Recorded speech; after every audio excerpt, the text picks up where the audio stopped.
Hi everyone, it's me, Arden Lee, and today's video is a question that was asked by one of the members of the Repatterning Parlor. And what they want to know is how much time should they spend processing a past trauma? Should we go into it and, figure out what it's all about, or, should we follow the advice of some thought leaders like Abraham Hicks or Joe Dispenza, who say, get out of it and, essentially move on and create something new? This is a great question, and I want to emphasize that what we're talking about are two polarities, right? And I want to emphasize that the optimal space along this spectrum between, do we ruminate it? Do we overprocess it? Do we think about it? Do we go back into it versus do we get ourselves out of it and start creating something new? It is quite likely that everyone is going to have a different optimal point along this spectrum. It is, in my experience, important that we don't bypass the pain of our past. If someone is coming along and telling you, well, just get over it, get out of it, it's probably not going to feel helpful. And I've talked about this before, right? There's a video I have that's called something along the lines of, if your pain feels like it's impossible for you to heal, then it probably hasn't been witnessed yet, right? The importance of grief in our healing, the importance of releasing those things that happen within our past. And my feelings about that is that if we don't understand how something in our past happened, how at once we were complicit in it, but also not at fault, right? There's that balance, right? We played a part in this, but it's not our fault, because we're all doing our best at every possible moment, right?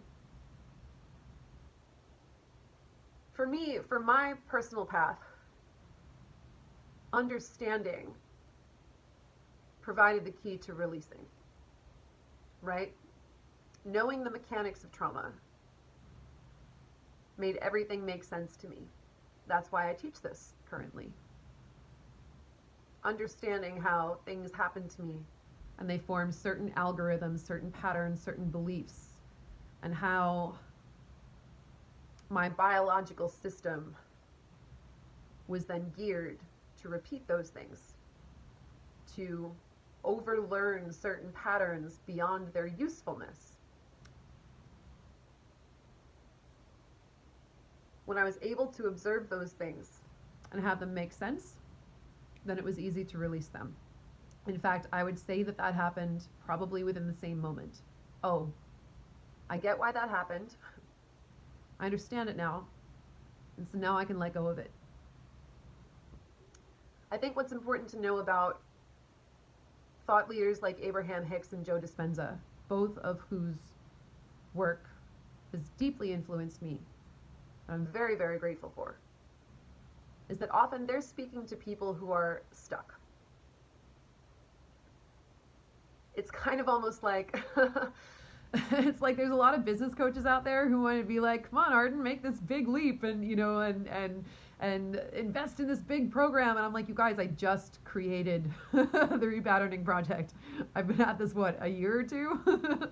Like, there's nothing like let me grow, you're like, for people who are stuck, who have been doing business for years in the same place and there's no growth, okay, then they want to get out of those systems, right? And start doing something new. But if you're growing and you're not stuck, then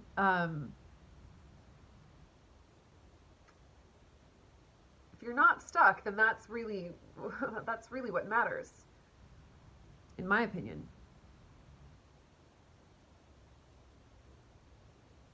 I think that, Joe Dispenza's work in particular talks about getting the body pulling the mind out of the body, right? Unlearning our unlearning those unconscious stress hormone responses by creating a connection to the unified field, the quantum field, and starting to create from scratch, from infinite possibility. I think for me, I would have a hard time doing that if I had not already read The Body Keeps the Score by Bessel van der Kolk to understand how trauma works and how those imprints formed in me. And Unbroken Brain by Maya Zalovitz, which is a book about addiction, but which for me resonated in terms of addiction being defined as essentially a pattern overlearned beyond its usefulness, something we do and do and do and repeat even though it's not serving us anymore. Sometimes I try to imagine. I just actually, just last night, I just finished Joe Dispenza's book, Becoming Supernatural, and I loved it. I love it so much. It absolutely spoke to exactly where I'm at in my process. And I wonder if someone had given me that book 5 years ago. It wasn't written 5 years ago, but in quantum time, let's just say, you know, if I had encountered that same material 5 years ago, would I have been able to do the work that I did? I don't know. Would simply meditating, putting myself into the quantum field and creating something new, would that have worked for me? It might not have. But I'm not sure that that's true for everyone. Because my brain is pretty unique in that it really wants to understand systems. And I also believe that I came here with a mission to understand those systems and then to teach them in a way that could be understood and applied by other people. So it's possible that simply skipping that understanding of how a trauma imprint impacted my body, my spirit, my emotional body, my vibration, my mind. It's possible that that would not have worked for me. I suspect that that's the case. But I'm not going to tell other people that that doesn't work for them. Because again, it's a spectrum. How long do we stay in the past to process it, to understand it? At what point do we move forward into creating something new? And that question of how much time do you need is an individual question.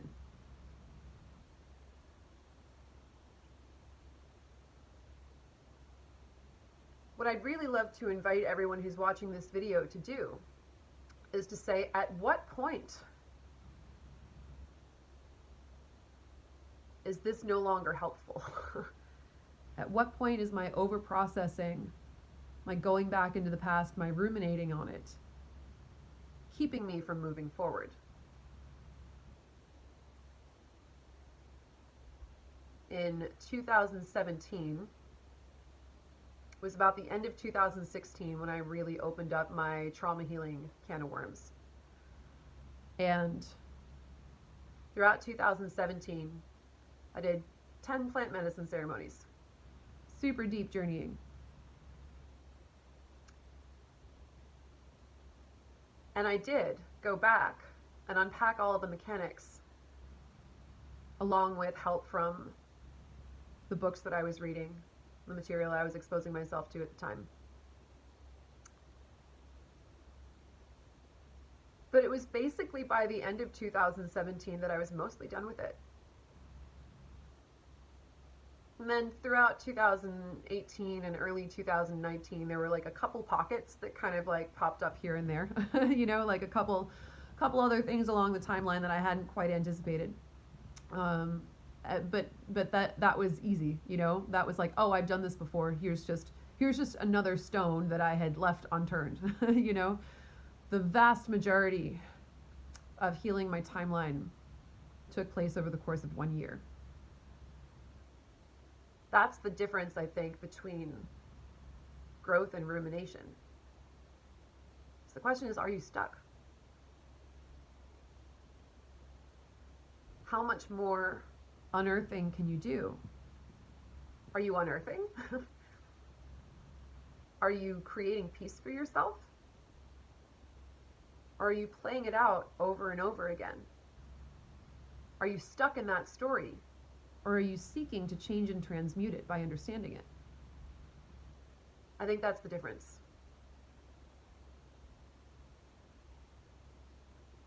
And I wonder also, for those who do, say, just jump right into Joe Dispenza's work, right, which is about using meditation primarily as a way to access the quantum field and align with new emotions and vibrations that create the reality that you want and leave the past behind. I wonder if the people who skip straight into that work without looking at the mechanics of trauma and how patterns are formed and set, I wonder if that work shows them that clarity anyway. I wonder if, as that work works on them, if they also have those moments of epiphanies and understanding that I had as I was doing that. Because one thing that I will say is that Joe Dispenza's work is specifically created to aid in brain and heart coherence, right? The short version of that is that when our thoughts are in alignment with high vibrations like love, bliss, gratitude, etc., and our hearts are receiving that same feedback and also giving feedback to the brain, and they're in a synchronistic rhythm, one that is regular, then it creates this electromagnetic field around the body, right?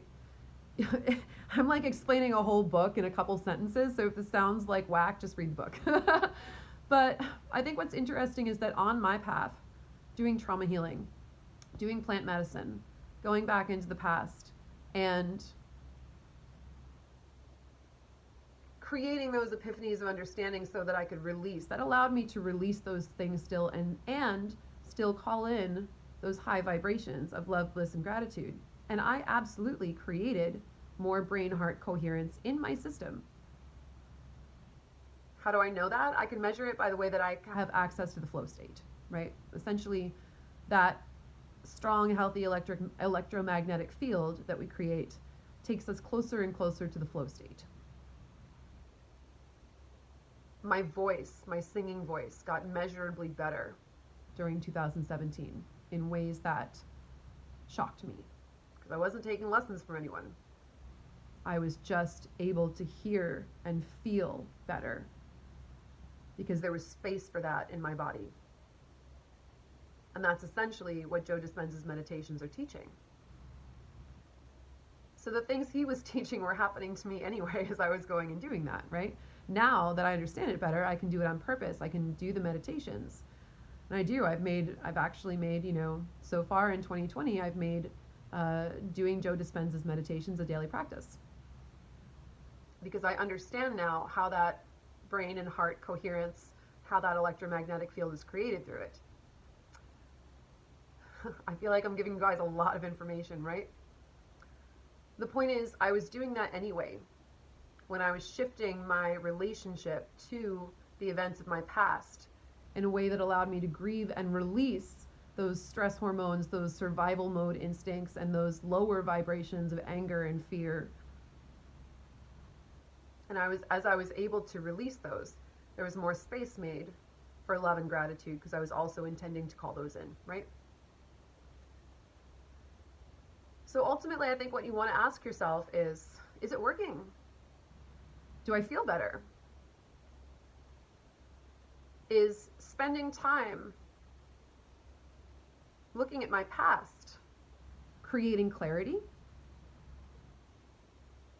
Is it helping me to grieve and release so I can let it go and create space for something better? Or am I just doing it over and over and over again? And Is moving forward helping me? Or does it feel like I'm bypassing something? Does it feel like there are steps that I'm skipping? This isn't working for me the way that I see it working for other people because there's something in the way. I think that's where having a really good facilitator comes in handy, because they'll be able to recognize those patterns in you, and they'll be able to see, is your growth happening? Ultimately, if you're moving forward and making progress, that's really what counts.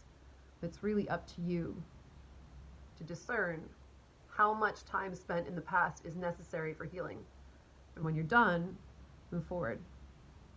When you get the message, hang up the phone. And that pace is something that we talk about in the Repatterning Project. How do you discover that optimal pace? How slow, how fast, is best for you? And that's an individual and a personal decision. So no one can answer for that for you except for yourself. But if you're growing and you're moving forward and you're happy with your progress, that's what matters. So ask yourself that question. Figure out where it's helpful. And we're all just doing our best. Discernment, right?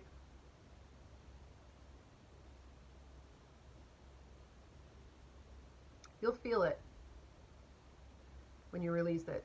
You'll feel it in your body. Whew. You'll feel those epiphanies. And whether you get them by going in the past and grieving and releasing that way, or by moving forward and calling in a new energy and a new vibration, it's really not for me to judge. Try it and see what works. Hope that's helpful.